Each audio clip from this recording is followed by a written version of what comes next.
After a little bit of setup, we've now got Postgres up and running locally. Now, just to make sure it's really clear, at this point in time, people watching this video are going to be in one of three possible states. You might be running Postgres on Mac OS with the Postgres app, or you might be running Postgres on Windows or Linux. Depending upon the operating system that you are currently running on and how you set this database up, you now have a running copy of Postgres with a different number of databases inside of it. So if you are on Mac right now, and you go to that pgadmin window and expand databases right there, you might see two separate databases. One will be called Postgres, and the other is going to be named after your username on your computer.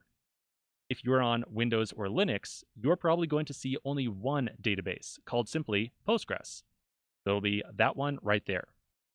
In just a little bit, we're going to create our own separate database and then start adding in some additional stuff to it. So even though you are going to see possibly a different number of databases than I do right now, if you're on Windows or Linux, don't sweat it. We're going to make sure that we are all working from the same point in just a moment. Before we do, I want to talk a little bit about what we just set up on our machine. So we not only installed Postgres, we also installed something called pgadmin, specifically pgadmin 4. So let's talk a little bit about what pgadmin is and why we installed it at all. So pgadmin is a web-based tool to manage and inspect a Postgres database. We can take a look at all the different tables, all the different rows inside there. We can run arbitrary queries. We can arbitrarily modify data inside the database as well. It is essentially our one-stop shop to change anything that we can possibly imagine about our database. We can make use of pgadmin to connect to a database that is installed locally, so running on your computer.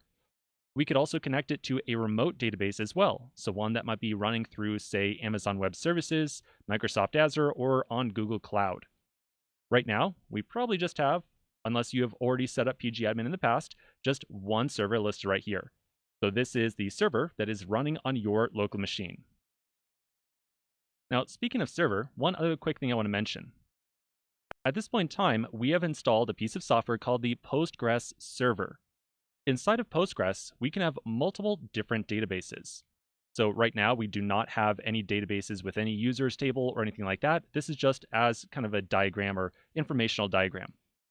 So one Postgres server, which is currently running on your computer, can have multiple different databases inside of it. Even though we can create multiple databases inside of one Postgres server, in general, whenever you are building out an application, you are only going to tie it to one single database. So if you are building a to-do application tomorrow, you would only create one database for it. There's usually just about no reason to create multiple databases for one single app. Of course, there are corner cases, but we're going to run with it right now, one database per application that we are working on. The only reason that we can create databases or multiple ones inside of one single server is so that you can work on, say, more than one application on your machine.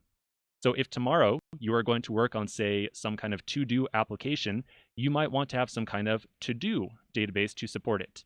And maybe the day after that, you're going to work on, say, a phone purchasing application. And so you might want to have a phone database to support that app. And you would not want any of the tables or any of the data between these two databases to kind of intermingle or accidentally kind of cross-contaminate with each other. So moving forward, we're going to always be working out of one single database at a time. And the only reason that we're going to create a different database is if we are trying to tackle some new application or some very different topic. All right, so now that we understand a little bit more about what we just installed, quick pause right here, and we're going to move on in just a moment.